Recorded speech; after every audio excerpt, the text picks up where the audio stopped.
자, 먼저 고전주의하고요.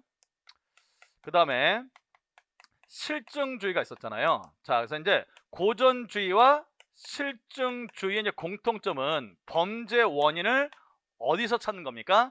개인적인 결함에서 찾는 거죠. 됐죠? 그래서 이제 개인 수준에서 발생하는 것이 범죄라고 보는 거예요. 그래서 이제 개인을 중심으로 해서 범죄의 원인을 규명합니다. 다만 고전주의는 범죄 원인을 개인적인 결함 중에서 뭘로 보는 겁니까? 그렇죠. 개인이 범죄를 저지르고자 하는 그 욕구, 의지를 억누르지 못하고 범죄에 나가는 것. 그래서 이 의지에 봤죠. 의지의 문제로 봤고. 됐죠? 그 다음에 실증주의는 범죄자로 태어날 수밖에 없었던, 범죄를 발생할 수밖에 없었던 그 유전적인 결함, 생물학적, 심리학적인 원인을 봤잖아요. 됐습니까? 자, 이렇게 개인적인 결함에서 범죄의 원인을 규명했죠. 다만 얘는 의지의 문제, 얘는 생물학적 심리적 요인이라고 봤습니다. 됐죠? 자, 이렇게 개인적인 결함에 의해서 범죄가 발생한다. 자, 이런 범죄를 뭐라 하냐면, 그러니까 개인이 성격이 잘못되거나 또는 개인의 유전적인 요소가 잘못돼서 범죄를 저지르는 거잖아요. 이렇게 이제 개인적인 결함에 의해서 저지른 범죄를 우리가 내인성 범죄라고 해요. 내인성 범죄. 개인의 내재적인 결함에서 범죄가 비롯되다. 따라서 이걸 내인성 범죄라고 합니다. 그래서 자, 고전주의와 실증주의는 범죄는 내인성 범죄라고 봐서 개인적인 결함에서 범죄 원인을 찾는 거예요. 이해됐습니까? 됐죠? 자, 이에 반해서 지금 우리가 정리하게 될 사회학적 범죄학이죠. 자, 이 사회학적 범죄학 이론에서는 자, 개인적인 결함, 즉 개인의 수준에서 범죄 원인이 있는 것이 아니라 얘네들은 개인을 둘러싼 외부 환경이지, 사회잖아요. 그래서 사회, 즉 개인의 결함이 아니라 사회적 결함, 즉 개인을 둘러싸고 있는 환경적 요소에 의해서 범죄가 발생한다고 보잖아요. 됐죠? 자, 이렇게 개인을 둘러싸고 있는 환경적 요인에 의해서 범죄가 저지르면 이런 범죄를 뭐라고 하냐면 이거를 외인성 범죄라고 합니다. 그래서 용어 정도만 알아두세요. 됐죠? 자, 다시 한번 정리하겠습니다. 개인적인 결함, 즉 개인 수준의 범죄를 우리는 내인성 범죄라고 부릅니다. 됐죠? 그 다음에 개인의 결함이 아니라 개인을 둘러싸고 있는 환경적 요소에 의한 결함에 의해서 범죄가 발생한 것이 외인성 범죄라고 한다. 그래서 용어만 시험에 나오진 않은데 알아두세요. 그래서 내인성 범죄, 외인성 범죄가 뭔지 알아두시고, 아무튼 고전주의와 실증주의는 개인적 결함, 내인성 범죄에 초점을 맞추고, 그 다음에 사회학적 범죄학은 사회적 환경 요소에 결정된다고 봐서 외인성 범죄에 초점을 맞춘다는 거. 됐죠? 요 정도만 상식선에서 내용들을 정리하시면 됩니다. 되셨죠? 자, 그럼 이제 사회학적 범죄학 이론 안에는 엄청나게 다양한 이론들이 제시가 되고 있어요. 그래서 이 사회학적 범죄는 범죄가 왜 발생하느냐, 사회학적 관점에서 설명하는 여러 가지 이론들, 대표적 이외에도 더 있지만 시험에 나오는 것만 정리하시면 되니까 하나씩 정리할 텐데, 일단 자, 이 사회학적 범죄 원인론은요 크게 여러 가지가 있는데 크게 카테고리를 크게 두 개 나눠요. 그래서 사회 구조의 원인이 있다. 그래서 이제 사회 구조 원인론이 있고요. 자, 이거 몰라도 돼. 그 다음에 사회의 발전 과정에서 사회가 발전하는 과정에서, 그래서 사회가 발전하는 과정에서 범죄가 발생한다는 사회 과정 이론이 있어요. 자, 크게 두 가지인데 몰라도 됩니다, 여러분들. 여기 있는 이론 중에서 어떤 건 사회 구조 원인에 의해서 발생하는 건지, 어떤 건 사회 발전 과정에서 주장된 이론인지는 몰라도 돼. 이거 시험에 나온 적도 없고 안 나와요. 그래서 이건 몰라도 되고, 됐죠? 이렇게 나눈다라는 것은 참고로 알아두시면 돼요. 됐습니까? 자, 그럼 이제 하나하나씩 사회학적 범죄론의 구체적인 이론들을 정리를 할 텐데, 자, 이거 공부하는 방법이에요. 저 보세요. 이렇게 공부하면 망합니다. 됐죠? 이걸 공부할 때 이 각각의 학설들은 왜 이렇게 주장을 했지? 그리고 그 원인을 뭘로 보는 거지? 이렇게 깊이 있고 학문적으로 접근하면 만족감은 얻겠지만 정답은 못 찍어요. 됐죠? 그래서 이렇게 공부하면 안 돼. 이건 깊이 있게 들어가면, 됐죠? 논문 여러분이 쓰려고 공부하는 게 아니잖아. 우리는 정답 찍으려고 공부하는 거 아닙니까? 됐죠? 그래서 이거를 교수님처럼 내용을 정확히 해가지고 정답을 찍어야지. 안 돼요, 여러분들. 됐죠? 경찰랑 요것만 그럼 평생 공부해야 돼. 최강권이라고, 최강권. 됐죠? 이렇게 접근하지 마시고, 됐죠? 정답을 맞추기 위한 기술을 중심으로 공부했어요. 기술을.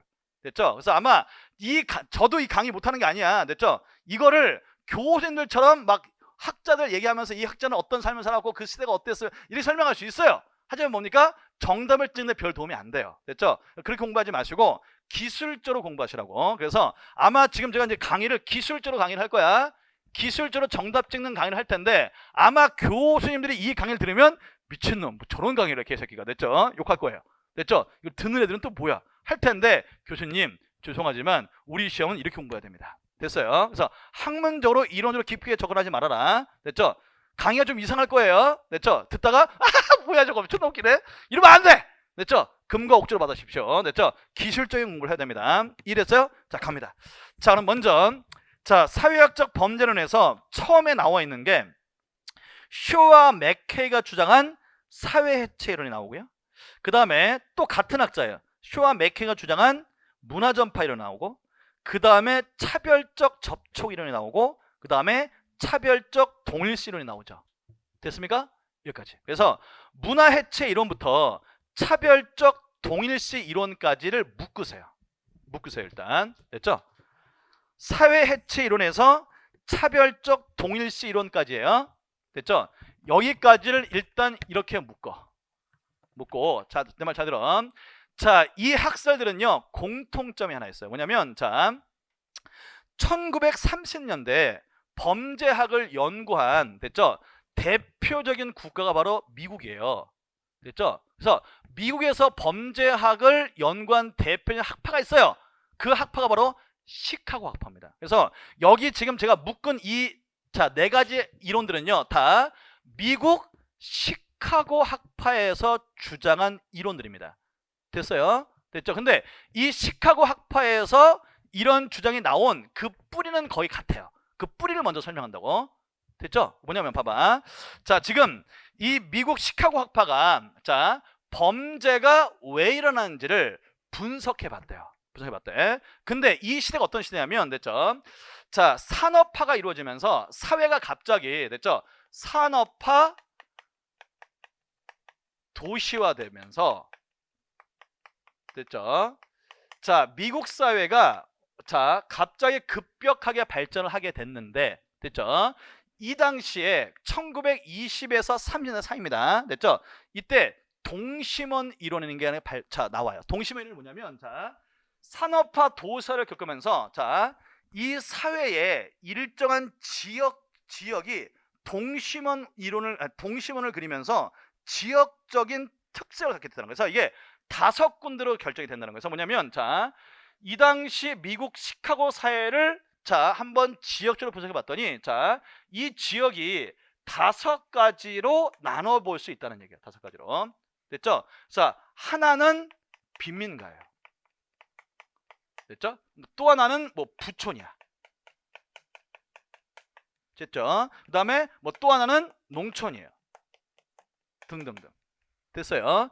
자, 이렇게 산업화 도시화를 거치면서, 자, 이 시카고 지역이 일정 지역은 부촌, 잘 먹고 잘 사는 사람이 모여 살고, 또 한 군데는 또 못 사는 사람이 살고, 또 용톤지, 이렇게 이제 몇 가지 5군데의 동심원을 그리면서 지역적 특성이 나타나기 시작했대요. 이 말이 됐습니까? 근데 범죄 발생률을 봤더니 이 빈민가가 압도적으로, 자, 범죄 발생률이 높다는 통계가 나온 거예요. 됐죠? 자, 그러면서 왜 빈민가에서는 다른 지역보다 범죄 발생률이 매우 높은가를 이제 연구하게 됩니다. 이랬어요. 그래서 빈민가에서는 범죄 발생률이 다른 지역보다 훨씬 높은데 그 원인이 뭐냐를 설명하는 사회학적 범죄론이 거기 나와 있는 4가지예요. 하나가 사회해체 이론, 문화전파 이론, 차별적 접촉 이론, 차별적 동일시 이론이야. 이 말 이해됐습니까? 그래서 이제 그러면 이 4가지 학설은 뿌리는 같아요. 빈민가에서 왜 범죄 발생률이 높게 나타나냐는 이제 설명하기 시작합니다. 됐어요? 어렵지 않아요. 됐죠? 자, 그럼 이제 먼저 주장된 게 사회해체론이에요. 자, 먼저 여러분들 보세요. 자, 사회해체 이론은, 자, 봐봐. 시카고 학파의 쇼하고 맥케이라는 사람이 주장한 이론인데, 봐봐. 근데 얘네들이 두 가지 이론을 주장했어요. 먼저 주장한 게 거기 위에 있는 사회 해체 이론이야. 됐죠? 그 다음에 조금 시간이 지나서 이걸 사회 해체 이론을 보다 정밀하게 주장한 이론을 또 발표하는데 그게 바로 밑에 나와 있는 문화 전파 이론이라는 거예요. 됐습니까? 어렵지 않죠? 자, 이제 외웁니다. 저 보세요. 이거 학자를 외워야 돼. 됐죠? 봐봐. 나 봐봐. 됐죠? 자, 어떻게 외운다? 쇼하고 맥케이예요. 됐죠? 쇼와 맥케이가 주장한 이론이 뭐라고? 사회 해체 이론하고 그 다음에 문화 전파 이론입니다. 됐죠? 이 말 이랬습니까? 자, 그런데 이 두 가지 이론 중에서 시험 문제는요, 사회 해체 이론은 거의 안 나와요. 됐죠? 경찰 간부 시험에서는 한 번 나왔고 우리 순경은 나온 적도 없어요. 됐죠? 그래서 주로 쇼와 맥케이는 밑에는 문화 전파 이론으로 주로 시험에 나옵니다. 이 말 이해됐어요? 됐죠? 자, 그럼 먼저 문화 전파 이론을 먼저 설명할게. 됐죠? 나 칠판반. 문화 전파 이론은 뭐냐면 이런 얘기야. 자, 여러분들, 자, 이 아까 치면 빈민가죠. 이 빈민가를 연구해 봤더니 왜 범죄 발생이 높으냐? 자, 이 빈민가는 자, 범죄를 저지르는 고유한 문화가 형성되어 있대요. 그래서 그 빈민가의 고유한 문화인 범죄를 저지르는 그 문화가 계속 답습되면서 범죄 발생률이 높다고 주장하는 이론입니다. 이 말 이해됐어요? 됐죠? 쉽게 예를 들게 여성분들은 아마 모를 거야. 여자분들은 모를 거야. 남자분들은 이해할 거야. 자, 남자분들 군대 갔다 왔어요? 군대 갔다 왔어? 예비군 훈련 가봤지? 저도 예비군 훈련 난 예비군 훈련 끌렸거든요. 근데 남자분들은 아마 공감할 거야. 뭐냐면 남자분들은요 평상시에는 착하고 바르거든요. 근데 예비군 훈련 가는 날 뭡니까? 예비군 그 복장 입잖아요. 복장이죠. 복장 입으면 나도 모르게 껄렁해진다. 참 신기해요. 됐죠? 그래서 아침에 갈 때 왠지 껌 짝짝 찍고 모자 이렇게 삑 뚫리고 막 팔치고 됐죠? 이러고 다녀요. 됐죠? 근데 가게 또 이제 훈련 받을 때는 어떻게 훈련 안 하려고 맨날 농땡이 펴. 이렇게 봐. 참 신기해. 됐죠? 자, 이런 얘기야. 그러니까 뭐냐면 자, 예비군 훈련 집단에만 존재하는 고유한 문화가 있다는 거야. 됐죠? 똑같이 빈민가에만 존재하는 고유한 문화가 있다. 그 범죄 문화라요. 이말 이래서 그 다음에 또 이런 경우가 있었어요. 뭐냐면 자, 여기 순박한 농촌 지역이야. 순박한 농촌 지역이야. 사람이 다 순박해요. 순박한데 어느 날 갑자기 이 농촌 지역이 율락가가 들어섭니다. 됐죠? 그래서 뭐 단란주택이 생기고 그 다음에 뭐 이런 율락가가 막 형성이 된단 말이야. 그러면 여기 있는 주민들도 그 영향을 받아서 퇴폐지로 바뀌어요. 이런 경우가 있었어요. 이 말 이해됐어요? 자, 이렇게 자, 빈민가에는 그 빈민가에만 존재하는 고유한 문화, 범죄를 저지를 수밖에 없는 고유한 문화가 자동으로 형성되고 그 문화가 전파돼서 범죄를 많이 저지른다라고 설명하는 것이 쇼와 맥케이의 문화 전파 이론이에요. 이 말 이랬습니까? 자, 이제 기술 알려드릴게요. 이렇게 오는 거야. 자, 쇼와 맥케이입니다. 무슨 예를 기억하냐면 자, 순박한 농촌에 율락가가 들어서게 되면 이 순박했던 농촌 주민들도 퇴폐조로 바뀐다. 이걸 기억하시면 돼요. 됐죠? 자, 그러면 율락가가 들어서면 거기 지역 주민들도 범죄를 저지른다는 거죠. 율락행위 한다는 거야. 됐죠? 그럼 율락행위를 하면 뭐가 필요합니까? 네, 쇼를 하죠. 미안해. 됐죠? 야, 이렇게 공부해야 돼. 됐죠? 쇼를 합니다. 그 다음에 율락가에 들어서면 어떻게 합니까? 맥행하죠. 맥행해. 됐죠? 흐릿흐릿하고 맥행해. 이랬죠? 그러니까 쇼와 맥케이는 문화 전파 이론. 이렇게 보세요. 됐죠? 웃어도 괜찮아요. 됐죠? 그래서 아무튼 됐죠? 자, 율락과 쇼도 이루어지고 맥케이하다. 그래서 쇼와 맥케이의 문화 전파 이론으로 기억하시면 됩니다. 자, 그러면 문화 전파 이론 일단 학자 외우세요. 됐죠? 자, 시카고 학파의 말년의 학자들입니다. 이거 아마 3세대쯤 돼요. 쇼와 맥케이가 주장했고요. 그 다음에 1번 보시면 범죄를 부추기는 빈민가에는 고유한 문화가 다음 세대에 전달돼서 범죄가 지속적으로 발생한다는 이론입니다. 그 다음에 두 번째, 범죄에 대한 원인은 범죄란 구조적, 문화적 요인에 의한 자기 통제 상실을 범죄의 원인으로 파악한다는 거죠. 됐죠? 자, 집한번. 자, 이 문화 전파 이론은 보세요. 이 빈민가, 슬럼화된 이 지역에는 범죄의 고유한 문화가 있어요. 됐습니까? 그런데 이 범죄의 고유한 문화가 범죄를 발생한 원인이기도 하고 플러스 만약에 여기 빈민가에 있는 자, 갑이 있고 을이 있고 병이 있는데 을, 병은 범죄자가 됐어요. 근데 갑은 범죄자가 안 될 수도 있겠죠. 그럼 얘는 범죄가 왜 안 된 거야? 얘는 자, 범죄를 저지르면 안 되는 자기 통제력이 있는 아이예요.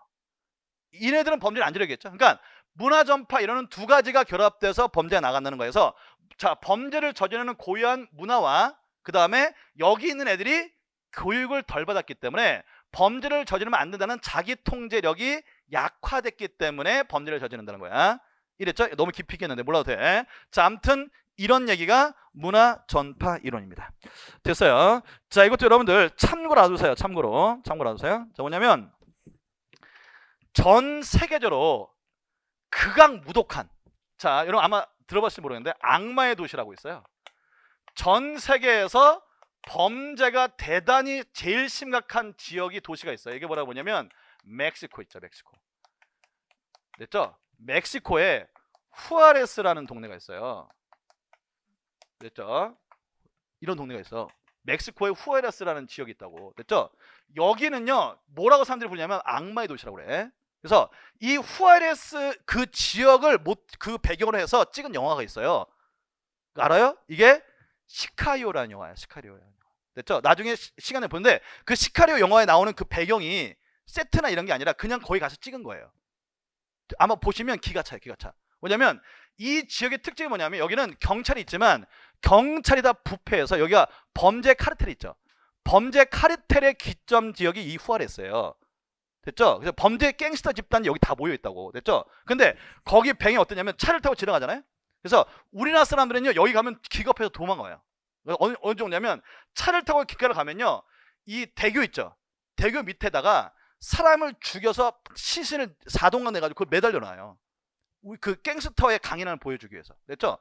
이마 이랬어? 그러니까 거기 시신들을 잔인하게 죽여서 매달아 놓고 그 밑에서 애들이 공차고 놀고 있어요. 이게 후아레스라는 동네야. 됐죠? 그러면 여기서 자라는 아이들은 맨날 보는 게 이 범죄, 극악무도한 범죄를 보고 자라나니까, 됐죠? 당연히 범죄 문화가 전파된다는 얘기야. 됐죠? 후아레스 기억하면 돼.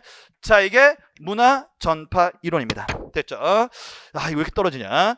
자, 그 다음에 이제 위에 갈게요. 사회 해체 이론 갑니다. 그래서 이 사회 해체 이론은 스튜어트 메카가 주장한 자, 초창기 범죄 사회학적 원인론인데, 자, 내용을 보시면 범죄는 산업화 도시화를 거치면서 사회 조직이 해체되기 때문에 범죄가 일어난다고 봐요. 됐죠? 자, 이건 초창기 이론이야. 봐봐.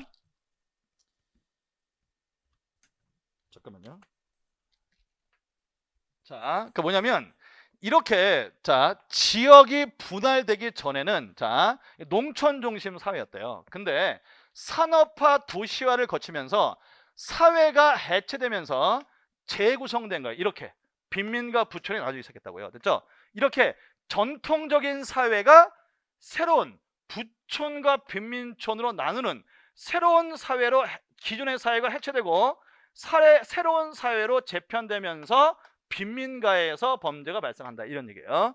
됐죠? 그 다음에 그러면 빈민가에서 왜 범죄가 발생하는데 그게 문화전파 이론이야. 됐죠? 그래서 초창기 이론이 사회해체 이론이고 그걸 빈민가에서 범죄가 발생한다, 이게 사회해체 이론이야. 왜 빈민가에 범죄가 발생하냐? 문화전파 이론이라고. 같은 학자예요. 같은 레벨에서 주장하는 학설입니다. 됐죠? 자, 그래서 이제 보시면 사회가 산업화 도시화로 기존의 사회가 해체되고 새로운 사회로 재구성되면서, 됐죠? 사회 조직이 극대로 해체되기 때문에 범죄가 발생한다고 봅니다. 됐죠? 그럼 왜 사회가 해체되는데 왜 범죄가 발생하느냐? 그 표 쓰세요. 화살표 샷으로 쓰세요. 됐죠? 자, 그러면 사회 해체가 왜 범죄를 발생하게 되면, 자, 그러니까 전통적인 사회에 있었던 사회 통제력이 상실되기 때문이라는 거예요. 됐죠? 그러니까 산업화 도시화되면서 이렇게 사회가 재편되고 빈민가에서 사회가 범죄 발생률이 증가하는 현상을 보이는데 아직도 사회 기관들은 전통적인 농촌 사회에 맞춰서 자, 국가 정부 기관이 편성되기 때문에 새로운 형태에 대한 범죄 대응이 안 된다, 이 얘기야. 됐죠? 자, 이렇게 설명하는 것이 사회 해체론입니다. 아무튼 사회 해체 이론은 자, 산업화 도시화를 거치면서 기존의 사회가 해체되면서 범죄가 발생하는 것인데, 그 이유는 전통적인 사회에 대한 사회 통제력이 상실됐기 때문에 범죄가 발생한다고 봅니다. 됐습니까? 뭐 사회 체는 잘 안 나오니까 이 정도 정리를 하시면 돼요. 넘어갑니다. 자, 그 다음에 이제 차별적 접촉 이론 갈게요. 차별적 접촉 이론. 자, 일단 학자들 외우세요. 차별적 접촉 이론은 서덜랜드하고 크레시가 주장한 학설입니다. 그래서 크레시는 몰라도 되고요. 서덜랜드만 좀 기억하세요. 차별적 접촉 이론은 또 다른 표현으로 차별적 분화 이론, 분화적 접촉 이론 이렇게 얘기합니다. 아무튼 차별적 접촉 이론은 서덜랜드만 기억하시면 됩니다.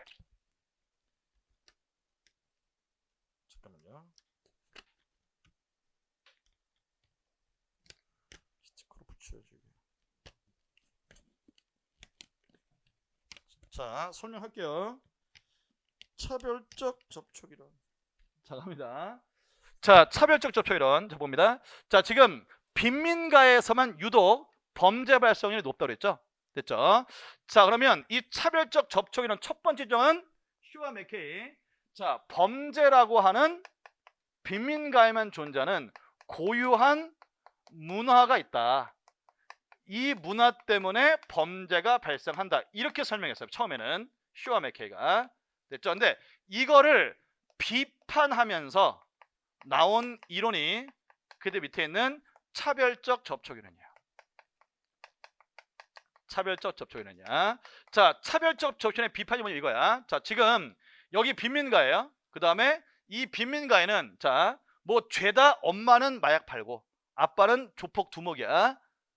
이렇다고요. 빈민가들이. 됐죠? 근데 이렇게 빈민가에 사는 아이들이 갑이 있고 을이 있고 병이 있고 정이 있단 말이야. 됐죠? 정이 있어요.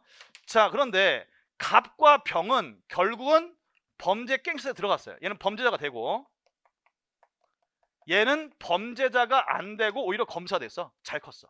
그래서 자, 거기 나와 있는 서덜랜드가 그럼 빈민가에 있는 애들이 어떤 애들은 범죄자가 되고, 됐죠? 어떤 애들은 범죄자가 안 되는지를 조사를 했대요. 그러니까 뭐야? 첫 번째, 범죄라는 고유한 문화로 인해서 범죄 발생이 높다. 이게 설명하면 여기서 자란 애들은 다 범죄자 될 거 아니야. 근데 조사해봤더니 그게 아니라는 거야. 됐죠? 범죄자가 된 애들도 있고 범죄자가 안 된 애들도 있다는 거야.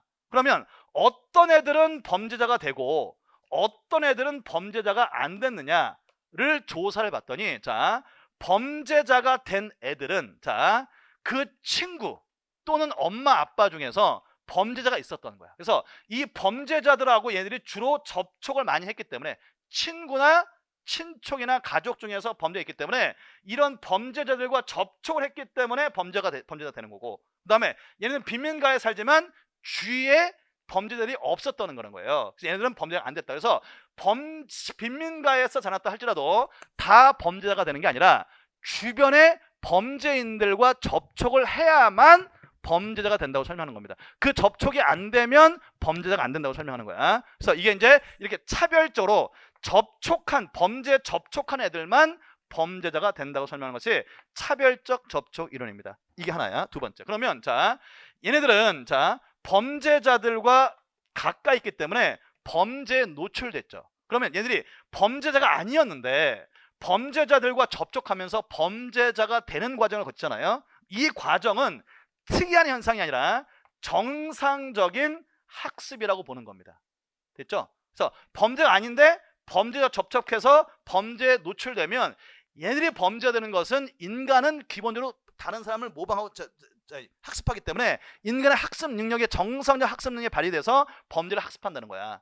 이 말이었어요. 그래서 두 가지, 범죄와 접촉하고 그 접촉에 의해서 정상적인 학습이에요. 정상적인 학습에 의해서 범죄가 되물림된다. 이렇게 설명하는 것이 차별적 접촉 이론입니다. 자, 이거는 제가 연상법을 안 만들었습니다. 모르겠어요. 아무튼 서덜랜드 차별적 접촉 이론 또는 분화 이론이라고 하기도 해요. 자, 내용 봅니다. 1번, 특정한 개인이 범죄 문화가 있는 빈민가에 큰 데가 다 범죄되는 게 아니라 범죄 문화에 접촉, 참가, 동조할 때 범죄 행동이 학습돼서 범죄가 발생한다는 이론입니다. 됐죠? 자, 2번 체크하세요. 자, 범죄 유인이 되는 물리적 환경을 범죄를 보면 체크. 범죄 행위를 범죄자가 아닌 애들이 학습하는 것은 정상적인 학습으로 봅니다. 요거 기억하세요. 범죄 행위의 학습은 정상적인 학습으로 본다. 됐습니까? 요거 체크. 아무튼 이게 차별적 접촉이란 범죄 문화에 접촉, 참가, 동조해야만 범죄가 원인이 된다는 겁니다. 됐죠? 이 학습은 정상적인 학습이다. 서덜랜드. 이랬습니까? 됐죠? 자, 넘어갈게요. 그 다음에 이제 차별적 동일시이론은 갑니다. 차별적 동일시이론. 됐죠? 자, 집한번. 이 차별적 동일시이론은요. 자, 똑같은데, 자, 문화 전파 이론을 비판하면서, 이거 비판하면서, 됐죠? 어떤 사람들은 범죄자가 되고, 어떤 사람들은 범죄자가 안 되는데, 그 차이가 뭐냐? 이걸 첫 번째, 차별적 접촉에는 범죄 문화에 접촉, 동조했냐, 이게 기준이죠. 근데 두 번째, 차별적 동일시로는, 자, 범죄 문화, 즉 범죄인을 자기와 동일시했느냐, 동일시하지 않았느냐. 뭡니까? 모방심리야, 모방심리. 여기에 의해서 범죄자로 나가기도 안 나가도 한다 설명하는 거야. 됐죠? 자, 그래서 여러분들, 자, 예를 들면, 자, 이게 이제 청소년 범죄를 설명할 때 주로 유형에 써먹습니다. 됐죠? 자, 여러분들, 저희 딸도 초등학생인데, 초등학생, 중고등학생만 돼도 모방 심리가 되게 강해요. 그렇죠? 그래서, 자, 요즘 초등학생들한테 장래 희망 1순위를 물어보면 다 1등이 뭡니까? 유튜버예요, 유튜버. 우리 딸도 지금 유튜버 시작해가지고 구독자가 100명밖에 안 돼도 지랄하고 있어요. 나도 보고 100명 중에 98명이 아마 친척들이야. 가족이나. 됐죠? 아무튼 우리 딸이 하는 것은 인형입니다. 인형. 됐죠? 참 초4. 됐죠? 아무튼 자, 그래서 요즘 유튜버인데, 자, 90년대 있죠. 90년대 초에, 됐죠? 우리나라에서 조폭 영화가 엄청 쏟았어요. 기억합니까? 여러분들, 두사불체라는 영화가 있었어요. 조폭 영화예요. 그 다음에 조폭 마누라인가? 그 조폭 마누라가 1, 2, 3, 4까지가 나왔어요. 그래서 이때 90년대 초에는 무조건 조폭자가 들어가야 흥행해요. 그래서 이때 흥행한 영화 다 뭐 조폭 영화들이었다고. 됐죠? 이랬어요, 말. 됐죠? 그래서 이 90년대 초에 초등학교의 애들한테 장래 희망 1순위 물어봤더니 2등이 뭡니까? 네, 조폭이었어요. 이 정도로 무서울 정도로 모방심리가 강해요. 그래서, 자, 이 차별적 동일시로는 범죄자와 자신을 동일시하면서 모방식, 야, 범죄 멋있다, 죽여. 그래서 특히 조폭용의 특징이 뭡니까? 조폭들을 미화시키잖아요. 미화시키기 때문에, 자, 이렇게 청소년들이 범죄가 멋있다라는 것을 자기를 범죄자와 동일시하면서 범죄 행위를 답습한다는 겁니다. 됐죠? 이게 차별적 동일시 이론이에요. 그래서 정리하면 문화전파 이론 비판. 누구는 범죄가 안 되느냐? 이걸 설명하는 첫 번째 이론이 차별적 접촉 이론이고, 얘들은 범죄문의 접촉, 참가, 동조가 원인이고, 차별적 동일시로는, 자, 범죄자들의 범죄 행위를 자신과 동일시해서 발생하는 것이 원인이라고 보는 거예요. 그럼 차별적 동일시로는 봅니다. 자, 학자 글레이저예요. 글레이저. 됐죠? 자, 이 차별적 동일시론 글레이저입니다.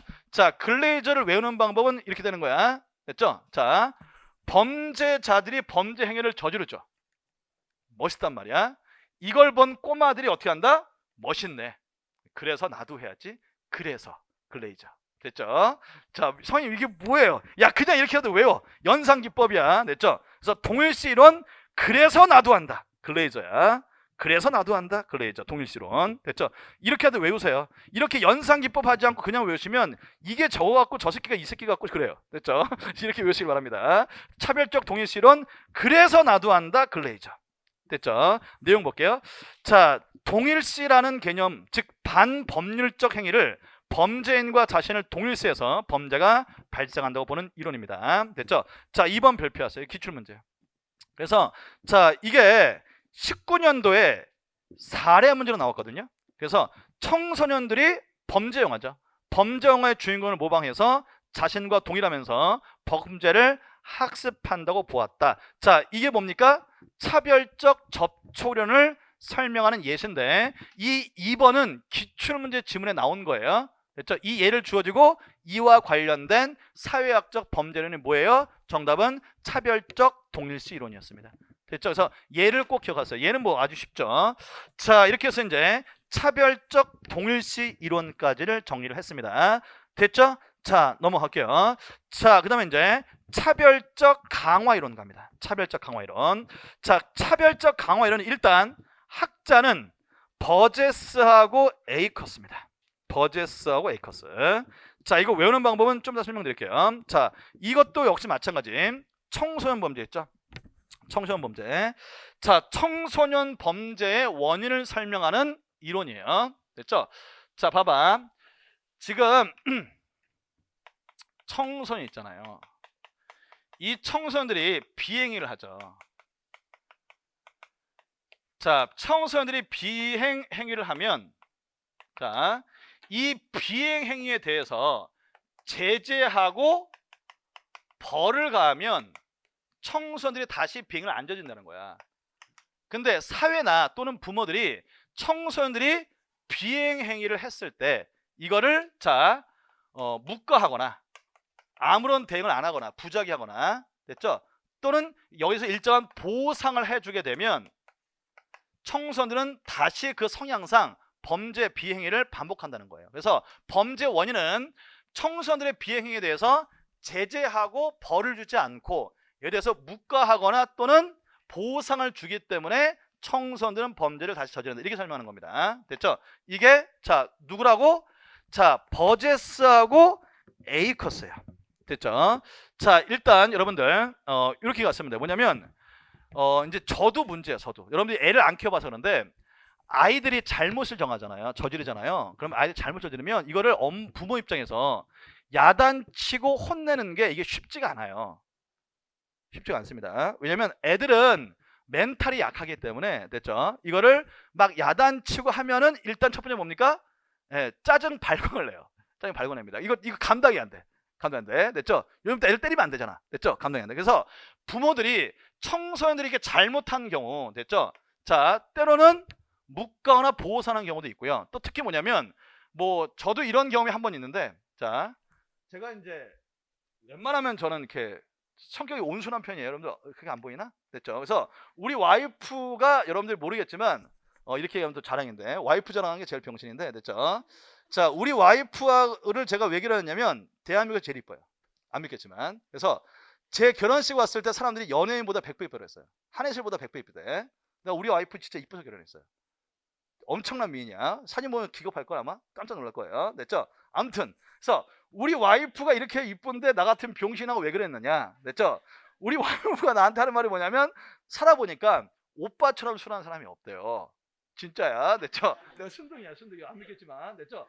욕도 많이 하고 저 개새끼 같은데. 아니야, 순둥이야. 됐죠? 그래서 내가 순해서 결혼했대, 우리 와이프가. 됐죠? 아무튼 그래서 제가 좀 순하기 때문에 부모님들의 말을 거역한 적이 없어요. 근데 제가 한 번 비행행위를 딱 한 번 한 적이 있어요. 뭐냐면 가출했거든요. 가출 한 번 했어요. 뭐냐면 대학교 때 원서 쓸 때 우리 아빠가 법대 가라고 그랬어요. 나 법대 가기 싫었거든. 딴 데 가려고 그랬는데 아빠가 하도 지려가지고 법대 가라고 했어. 난 법대 안 가겠다. 그래서 싸워가지고 가출했어요. 가출해서 하룻밤을 처음으로 가출해서 친구 집에 자고 다음에 들어갔거든요. 근데 우리 아빠가 제가 왜 이렇게 온순한, 우리 아빠가 뒤지게 팼어요. 저를. 됐죠? 여기 상상하는 이상을 맞았어요. 저는. 됐죠? 그래서 제가 어느 정도냐면 아침에 자다가 우리 아빠가 내 방으로 건너는 발소리만 들어도 깼습니다. 너무 무서워가지고. 됐죠? 우리 아빠는 나를 기둥에 묶어서 때렸어요. 됐죠? 100대씩 때렸어. 됐죠? 죽는지 엄청 맞았어. 그러니까 당연히 온순할 수밖에 없지. 됐죠? 자, 아무튼 그래가지고 우리 아빠가 그렇게 무서운 사람인데 제가 가출하고 들어갔을 때 난 죽었다. 한 1000대 맞겠구나. 가고 들어갔어요. 근데 우리 아빠가 아무런 얘기도 안 했습니다. 됐죠? 왜? 자, 부모들이 자식을 비난하거나 제재를 안 하는 또 하나 이유가 뭐냐면, 자, 바로 내가 가출해서 어떤 가출을 오래 하거나 또는 다치고 들어올 수 있는데 무사히 돌아왔잖아요. 그것만으로 감사한 거예요. 부모 마음이 그래요. 그래서 그냥 넘어갔다고. 됐죠? 근데 이렇게 하니까 범죄가 재발된다는 겁니다. 됐죠? 이렇게 설명하는 것이 자, 거기 나와 있는 차별적 강화 이론이에요. 됐죠? 그럼 내용 볼게요. 자, 1번 범행의 결과 자신에게 보상이 되거나 밑에 처벌이 없거나 칭찬받으면 이런 범죄는 반복적으로 저질 수밖에 없다. 그래서 자, 제재하지 않고 처벌하지 않거나 보상, 칭찬을 했기 때문에 범죄가 저지른다는 겁니다. 이게 차별적 강화 이론. 자, 학자는 버제스하고 에이커스예요. 자, 이걸 어떻게 보시면 되냐면 이렇게 해서요. 자, 청소년이 범죄를 저질렀죠. 뭘 해야 돼? 벌해야 된다고. 버제스. 됐죠? 청소년이 범죄면 버제스 벌을 해야 되는 벌을 해야 되는데 어떻게 했다? 에이커스 A 학점 줬다고요. A 뿔 줬다고. 됐죠? 보상. 됐죠? 칭찬을 줬다고. 됐죠? 이게 뭐야? 야, 이렇게 하도 외우라고. 연산. 됐죠? 그래서 자, 차별적 강화 이론은 비행위를 한 자에 대해서 벌하고 해야 되는데 벌을 안 하고 A 학점을 줬다. 잘했다는 얘기야. 됐죠? 벌하고 해야 되는데 A 학점 잘했다 했기 때문에 범죄가 위반돼서 버제스 에이커스라고요. 됐죠? 이게 차별적 강화 이론입니다.